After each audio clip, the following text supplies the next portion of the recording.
안녕하세요. 저는 30대 후반의 질풍노도의 시기를 막 지나 팔자대로 살고 있던 결혼 7년 차의 여자입니다. 인생이 잘 나갔던 시기라고 할 것은 없었지만 그럼에도 불구하고 내가 가장 예뻐 보이고 잘났던 때가 바로 결혼하기 직전의 저였어요.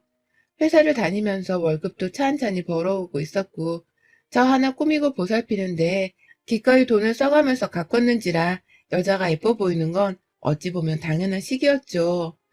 지금은 아들 하나를 낳고서 몸이 퍼질 대로 퍼지고 또 아프고 쑤시는 곳들이 한둘이 아니지만 그 당시엔 저도 처녀였는지라 몸이 참 건강하고 가벼웠습니다.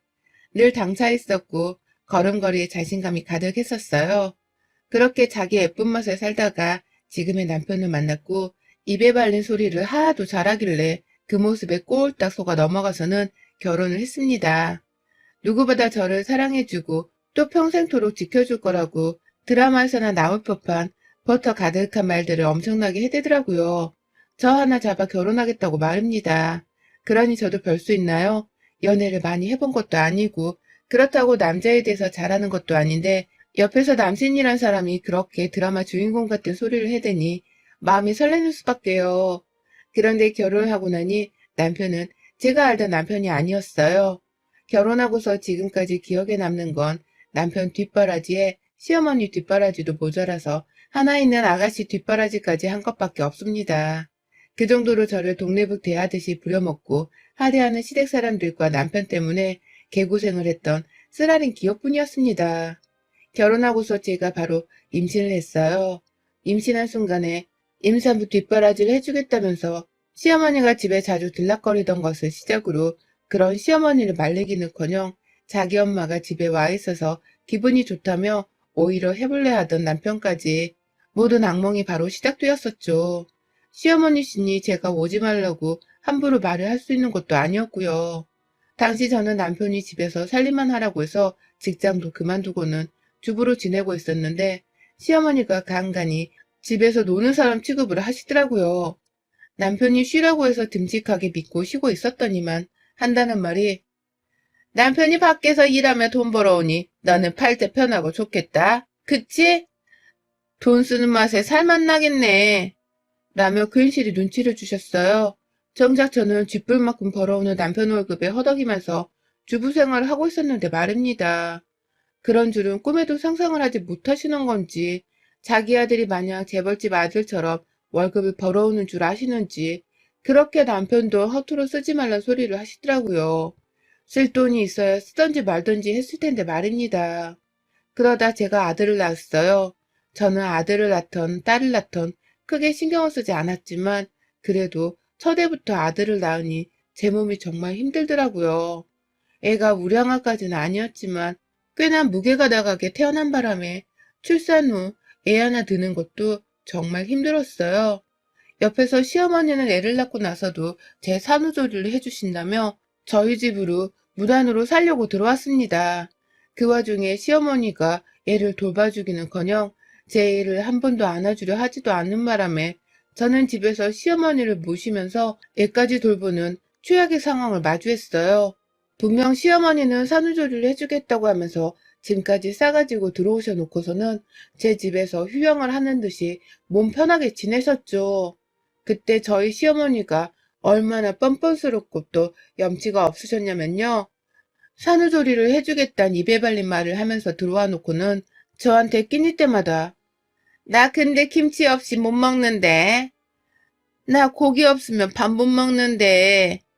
라고 하면서 반찬 투정을 하셨어요. 산후조리를 해주겠다고 오신 분이 저한테 식사를 차려주라고 요구하는 걸로도 모자라 반찬 투정까지 하면서 잔소리를 하셨던 겁니다. 그도 모자라 밥 먹고 나서 그릇을 치우기는커녕 그걸 그대로 내버려 두다 음식물 국물이 그릇에 다 엉겨붙을 때까지 설거지 한 번을 하려 하지 않으시더라고요.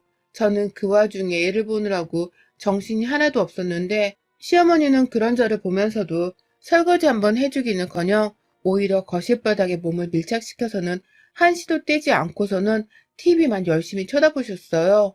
얼마나 꼴 같자냐면 TV를 보면서 그 소리에 저희 아들이 깨서는 울기도 여러 번 울었었고 그래서 제가 빨래를 돌리다가 달려가기도 했고 빨래를 개다가 달려가기도 했었는데요. 그 와중에도 시어머니는 단 한 번을 도와주지 않고는 오히려 더 크게 웃더라고요. 아이고 배꼽이야 라고 하면서 대놓고 배를 잡고 웃겨 죽겠다며 박장대소를 하기도 하셨고, 우는 애를 빨리 달래주지 않는다면서 야, 너 뭐하냐? 네 새끼 울잖아 라며 소리를 치기도 하셨어요. 그러는 와중에 저희 남편은 지 엄마 옆에 꼭 붙어서는 아무것도 하질 않았어요. 자기는 돈 벌어오는 남편인데 집구석에 있는 마누라가 되어 할 일은 똑바로 해야 하지 않겠냐면서, 오히려 제가 시어머니에 대한 불만을 얘기하면 무조건 어머니 편을 들기부터 하더라고요. 늘 돈 벌어온다는 그 사실만으로 자신을 상전이라고 얘기하는 사람이었습니다. 자기가 집에서 주부로 일하라고 해서 제가 주부를 한 건데, 내가 지 새끼를 낳아주고 키워주고 집에서 살림을 해주고 있어도 상전은 늘 자기라며 권위를 세우더라고요. 쥐뿔만큼 벌어오는 인간이 혼자 자존심만 세서는 말입니다. 남편이 저를 이렇게 무시를 하니 시어머니도 저희 집에 와서는 산후조리를 도와주겠다는 핑계로 요양을 하는 걸 아주 서스럼 없이 하셨어요. 급기야 저희 아가씨까지 지 엄마를 따라서는 저희 집으로 찾아오더라고요. 지네 오빠도 지네 엄마도 우리 집에 있으니까 아주 자연스럽게 집에 와서는 지 엄마 옆에 꼭 붙어서 TV를 쳐보더라고요. 그렇게 와서는 먹을 것도 아주 마음껏 꺼내다 먹고, 그걸로도 모자라 지가 먹다 흘린 과자 한 조각을 제대로 치워본 적이 없었습니다. 정말 단 한 번도 자기 손으로 뜯어먹는 과자를 스스로 휴지통에 집어넣어 본 적이 없고, 자기 엄마를 따라서 저한테 슬슬 심부름을 시키더라고요. 나 물 좀 갖다 줘요. 목말라요. 이거 말고 다른 음료는 없어요? 라는 식으로 말입니다. 뚜껑이 열리다 못해 정말 뭐 이런 집구석 것들이 다 있나 싶어서 열받치는 순간이 너무 많았어요. 이 꼴을 보면서 늘 이혼을 몇 번이고 다짐하기도 했었고요. 이혼으로도 모자라 당장 시모가 보는 앞에서 남편이든 시누이든 아니면 하다못해 시모 본인을 치더라도 여러 차례 후려패고 싶은 순간도 많았습니다. 하지만 다 참았어요. 정말 제 아들 하나 때문에 말이죠. 이혼을 굳게 결심을 하고 나서라도 내 아들 한 분을 보면 정말 이혼이 뜻처럼 행해지지 못하더라고요. 내 아이가 너무 불쌍하고 이해가 무슨 죄인가 싶어 아들 하나만 보면서 여태 참고 또 참았습니다. 그렇게 살던 중 하늘은 절대로 착하게 사는 사람을 배신하지 않더라고요. 저도 예상하지 못한 타이밍에서 저도 모르는 사이에 제 복수가 행해지고 있었습니다. 가장 먼저 그 죗값을 받은 사람은 다름 아닌 저희 아가씨였어요. 작년에 아가씨가 코로나 난리를 뚫고서 식장 취소를 못한다며 결혼식을 감행했습니다. 뭐 친구들 사이에서 소개팅으로 만난 남자인데 평범한 회사를 다니는 직장인이라고 하더군요. 좋아서 결혼하겠다며 시댁에 인사시키러 오는 걸로도 모자라 그 와중에 저희 집에서도 밥 한 끼를 더 얻어먹이겠다며 우리 집까지 찾아와서는 2번 정도 제 손에 밥을 얻어먹게 했었어요. 그래서 저도 2번 아가씨의 남편을 결혼 전에 미리 봤습니다. 말하는 게 좀 제비 같기도 하고 살짝 대화를 하다 말고 아가씨를 무시하려고 하는 게 눈에 보여서 좀 별로다 싶었던 적이 있었는데요. 아가씨랑 결혼을 하고 나서 보니 이 남자가 저희 남편만큼이나 쓰레기 같은 놈이더라고요. 세상에, 오히려 저희 남편보다 더하면 더한 수준의 개판이 남자였던 겁니다. 아가씨가 시집을 갈 때 신랑 쪽에서 집을 해온다고 그렇게 시어머니가 저 들으라며 자랑을 하시더니만 알고 보니 그 집은 대출을 가득 낀 전세였고요. 그걸 가지고 아가씨가 화를 냈다가 남편한테 손찌검을 당했더라고요. 그런데 이건 시어머니가 하도 동네 창피하다며 극비리에 비밀로 숨겨둔 바람에 저도 최근에서야 알게 된 사실이었고요. 시집살이까지 너무 심한 바람에 거의 매일이다시피 자기 시어머니한테 혼나고 욕 얻어먹으며 괴롭게 살다가 이혼을 못하고 있다가 애를 덜컥 가져버렸어요. 그러다 얼마 전 출산을 했는데 하도 시어머니 옆에서 아가씨가 서럽게 울길래 왜 저러나 싶었더니만 그제서야 시어머니도 하소연하듯이 막 아가씨한테 있었던 일에 대해 설명하더라고요. 그런데 그 와중에 저한테 시집살이를 했던 게 생각나서 그런지 속 시원하게 상대 사돈에 대해서 말을 하지는 못하고 제 눈치를 살살 보면서 에휴, 참 결혼이란 게 뭔지. 라고 하면서 쏘가리만 하는데 저 솔직히 기분이 너무 좋았습니다. 역시 뿌린 대로 거두면 사는 거라는 생각에 속이 너무 시원했어요. 하지만 그걸로는 부족했어요. 저는 출산하고 제 집에 엉겨부터 저를 식모 부리듯 살았던 남편과 시모, 그리고 시누이 때문에 그 어린 때에 손목 디스크 진단도 받았고 허리 디스크도 모자라 산후 우울증이 제대로 치료되지 못해 쭉 고통 속에서 살았거든요. 당연히 살도 덜 빠져서는 더 이상 내 눈으로 거울을 봐줄 수도 없을 정도의 못난 수준도 되었고, 그 바람에 멀쩡하던 제 자존심은 바닥까지 치면서 망가졌고요. 그래서 시어머니와 시누이가 받는 고통이 너무 즐거웠어요. 이런 제가 소름 돋기도 했지만 그럼에도 고통받는 시댁 식구의 상태만으로도 만족스러웠습니다. 그러다 지난달 시누이가 출산을 했을 때 시누이가 어떻게든 애 낳고 난 후까지 시집살이를 피하고 싶었던 건지 시어머니께 SOS를 쳤어요. 자기 엄마한테서 산후조리를 받아야겠다고 말을 꺼냈고, 그걸 시어머니가 덥석 받아서는 내가 네 산후조리를 책임지 마 라고 하면서 시누이랑 시누이 남편 그리고 시누이 시댁에까지 말을 했더라고요. 그 바람에 시누이 사돈댁에서도 어쩌지를 못한 채 시누이를 시어머니께 맡기기로 했다 하고요. 결국 그렇게 시어머니는 자기 뜻대로 시누이 산후조리를 책임진다는 명분하에 시누이 집으로 들어가시게 되었습니다. 그런데 시어머니가 하나 제대로 간과한 것이 있었습니다. 저희 집에서 제 산후조리를 도와주겠다고 하실 때만 하더라도 제 애는 제가 직접 돌봤었기 때문에 시어머니는 할 게 하나도 없었는데요. 시누이 집에서는 시어머니가 영락없이 애를 돌봐줘야 하는 입장이었어요. 자기 딸이 남편 눈치에 시어머니 눈치를 보면서 힘들어하니 자신이 어떻게든 얘를 직접 돌봐줘야겠다고 생각을 하고는 행동으로 옮기셨는데요. 그 집 애가 저희 집 애보다도 더 잘 우는 애였던 겁니다. 건드리기만 해도 막 눈물샘이 터져서 울고 누구 하나 안아주지 않으면 잠시라도 참지 못하고 막 울어대니까 시어머니가 외손주를 보다가 골이 나갈 지경이었다고 해요. 혼자 애 보다가 미치기 직전에 상태까지 갔다가 저한테 연락이 왔더라고요. 좀 도와달라고 말입니다. 그 소리를 듣자마자 숨이 탁 막혔어요. 옆에서 남편은 우리 엄마가 네 산후조리도 도와줬는데 너도 내 동생 산후조리 정도는 도와줘야 되는 거 아니냐? 너가 인간이냐? 라면서 속도 없는 개소리를 꺼내며 자기 엄마랑 동생 편을 들었는데요. 그 순간 남편은 한 대 콱 쥐어주고 싶은 마음에 시어머니께는 더 독하게 대답을 했어요. 어머님, 저 애 낳았을 때 저희 집에 산후조리를 해주러 오신 게 아니라 요양으로 오셨던 거 아니셨어요? 저 그때 저 스스로 애를 키웠던 기억밖에 없는데요. 그리고 요즘 산후조리 서비스 같은 것들도 정말 잘 돼 있어요. 그러니 한번 연락해서 편하게 고용할 수 있는 사람을 찾아보세요. 라고 말이죠. 그러자 옆에서 남편은 지 엄마를 바로 도와주러 안 간다면서 이미 벌써 씩씩대고 있었고, 시어머니인 시어머니대로 남한테 일을 맡기는 거랑 가족한테 일을 맡기는 게 같냐면서 얼마나 변명을 하셨는지 모릅니다.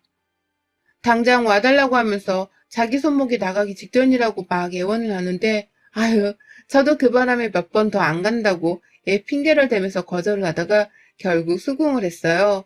가서 더한 짓을 보여주겠다고 작정을 하면서 말입니다. 남편한테는 그래, 니네 엄마랑 동생 도와주러 가니까 그만 좀 떽떽거려. 나는 말을 하면서 제 아들을 그냥 툭 맡기고 왔어요.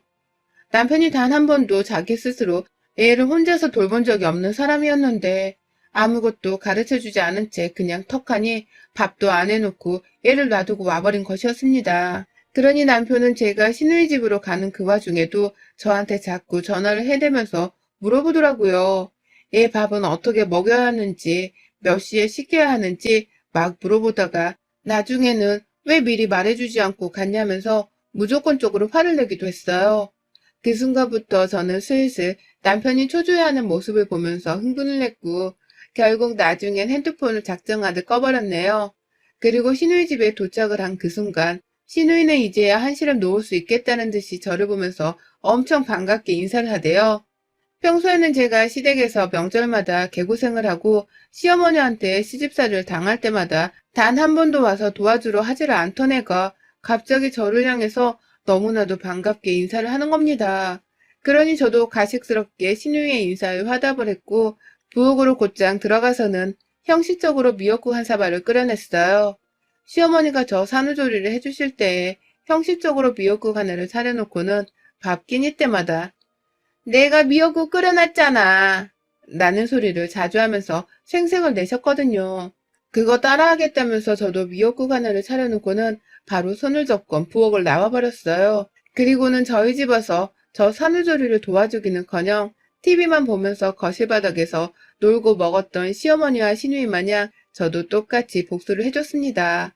바로 거실로 나와서는 바닥에 누워서 TV를 한참 보고 있으니 시누이가 처음에는 딴소리를 못하다가 문득 저한테 언니 이것 좀 해줘요 라고 하면서 시킬 것을 막 말하더라고요.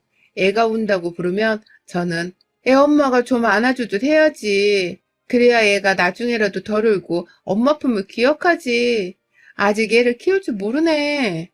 라고 하면서 괜히 생색을 냈고요. 신우애를 아주 조금 안아주다가 다시 신우한테 주는 걸 반복하면서 육아를 거의 남일보듯이 했습니다. 일부러 다시 도로 거실에 돌아와서는 보란듯이 누워 TV 채널을 돌렸고요. 그러다가 뭐 하나 웃긴 채널이라도 나오면 한참 고정을 해놓고서는 주변에 시누이랑 시누이 남편이 왔다 갔다 하는 걸 보고서도 뻔뻔하게 일어나질 않았어요. TV를 보면서 과자도 여러 개 씹어 먹었고 그거 다 해치워 먹어놓고는 신우가 했던 것처럼 치우지도 않고 그냥 집으로 돌아왔어요. 가끔 시누이 남편이 저를 보면서 한심하다는 듯이 당혹스러워하면서 쳐다보길래 아이고 우리 아가씨는 저 산후조리 했을 때 이거보다 더 했었어요. 애 키우는 거 도와주겠다고 와서는 단 한 번도 우리 애를 안아주기는커녕 뭘 그렇게 재밌는 거 혼자서 보던지. 근데 나도 이제 보니 이해가 가네. TV에 재밌는 게 너무 많네. 라고 하면서 보란듯이 TV 시청을 즐겼습니다. 하하호호 거리면서 얼마나 드러누워서 놀고 먹었는지 몰라요. 나가는 길에 쓰레기 봉지 하나라도 버릴 수가 있었는데 일부러 신우 집안일은 하나도 도와줄 생각을 하지 않았습니다. 그거조차 신우이가 스스로 하길 바라는 마음에도 절대로 도와주질 않았어요. 이런 저의 행동이 반복되니 신우이도 참다 열불이 나는데 차마 자기가 했던 짓이 생각이 나서는 저한테 잔소리를 못하겠는지 자기 엄마한테 전화를 하대요. 막 울면서 엄마 나 진짜 얘 키우기 너무 힘들어 라고 하면 말입니다. 그래서 제가 시누이하고 수학이 너머의 시어머니까지 다 들으라는 식으로 박장대소를 했습니다. 정말 열심히 TV를 보면서 깔깔대며 웃기다고 소리를 쳤어요. 그 와중에 저는 제 남편이 애를 잘 보고 있나 싶어서 걱정되는 마음에 전화를 했더니 남편은 애를 혼자 보다가 아주 죽어나가려 하는지 넋이 나가 전화를 받더라고요. 너 집에 언제 와? 그냥 동생을 내버려 두고 넌 당장 집에 와라. 라고 하면서 급기야 자기 여동생을 그만 챙기고는 집으로 빨리 와서 우리 새끼부터 돌봐달라며 애원을 하는데 그 애절한 목소리가 얼마나 웃기던지요. 태도가 돌변해서는 저를 찾는 남편의 모습이 개그 콘서트를 보는 것보다 더 웃기더라니까요. 그렇게 시누이가 시어머니께 전화를 했더니만 이내 시어머니가 바로 저한테 연락을 하셨어요. 자기 딸이 힘들어한다는 말을 하니까 저한테 혼을 내서라도 지 딸을 더 챙기란 소리를 하고 싶으셨던 거겠죠. 전화를 받자 야! 라는 외침과 함께 너는 그 집에 내 딸 좀 잘 봐달라고 기껏 보내놨더니만 내 딸을 더 힘들게 하고 있니? 네가 애를 키워봤으니까 어떻게 애를 봐야 하는지 더 잘할 거 아니야. 그럼 네가 내 딸을 더 도와줘야지. 라고 하면서 막 혼을 내시더라고요. 왜 산후조리를 하러 가서는 네가 놀고 있냐는 말까지 하면서 말입니다. 그래서 제가 대답을 했어요. 아니 어머님 잊으셨어요? 저 우리 아들 낳았을 때 어머님이 저희 집에 와서 했던 짓이랑 똑같잖아요. 어머님도 우리 집에 와서는 저 산후조리를 도와주겠다고 해놓고선 그냥 TV만 쳐다보시면서 깔깔대고 놀기만 하셨잖아요. 어머님 딸도 어머님 따라 우리 집에 와서는 저 하나 더 못살게 구는데 일조했고요. 잊으신 거 아니죠? 아니면 모른 척을 하시는 거예요? 라고 말입니다. 그러자 시어머니는 꼴에 기억이 있긴 한 건지 제 말에 잠시 당혹스러워하며 별소리를 못하다가 그때랑 지금이랑 같니? 라는 희박한 개소리를 또 하더라고요. 그 시절이랑 지금이랑 산후조리가 달라봤자 뭐 얼마나 다르겠다고 말이죠. 그러니 저도 시어머니께 화끈하게 한마디 더 했습니다. 그때가 아직 시누이 집에서 TV를 보고 있었을 때였고 옆에 시누이랑 시누이 남편까지도 다 있었는데요. 시어머니 말에 한마디도 지지 않고 오히려 스피커폰을 켜서는 대답을 했어요. 다시 한번 말씀드리지만 저는 뭐가 문제인지 모르겠네요. 저 산후조리 하다 손모가지 부러졌을 때에도 아가씨는 우리 집에 와서 과자 뜯어 먹다가 그걸 한 번도 치우지 않고 그냥 집에 홀라당 가버렸었어요. 그런 게 산후조리 아니었나요? 저는 아가씨도 그런 똑같은 산후조리를 바라면서 절 부른 줄 알았는데 그게 아니었나 봐요? 아가씨, 듣고만 있지 말고 말 좀 해봐요. 아가씨도 나 애 낳고서 개고생할 때 옆에서 그지랄 떨며 옆에서 일만 더 키웠었잖아요. 그렇죠? 아가씨가 직접 말 좀 해봐요. 라고 말입니다. 염치가 있으면 나한테서 제대로 된 산후조리를 바라지 말라는 식으로 할 말을 다 하면서 쏘아대니 우리 아가씨는 제대로 대답도 못한 채 옆에 있는 남편 눈치를 보면서 쭈그리로 있고 아가씨 남편은 그런 아가씨를 보면서 한심하다는 듯이 쳐다보고 있고 저는 그런 부부를 내버려 두고서는 어머님 저 마음에 안 드나 보네요. 아가씨도 그렇고요. 그럼 저 이제 안 올게요. 그니까 산후조리 해주라 마라 하면 부르지 마요. 라고 하고는 아가씨 집을 나섰습니다.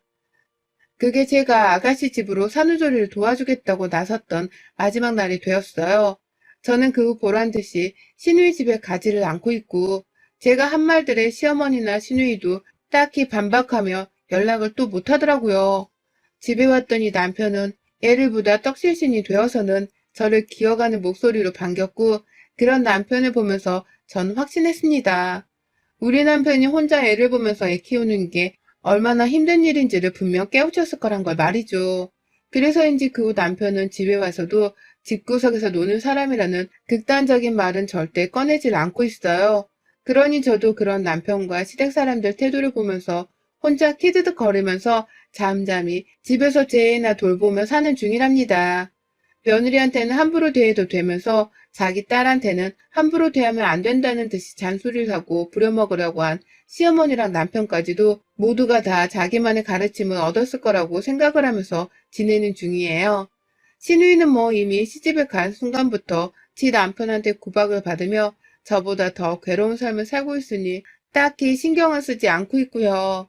사람이 자기 업보대로 사는 건데 이게 딱 우리 시댁과 남편한테 해당이 되는 말이었네요. 전 그 덕분에 손에 물 한 번 묻히질 않고서 속 시원히 복수를 하게 되었고요. 여러분의 생각은 댓글로 남겨주세요. 오늘도 시청해주셔서 정말 감사합니다.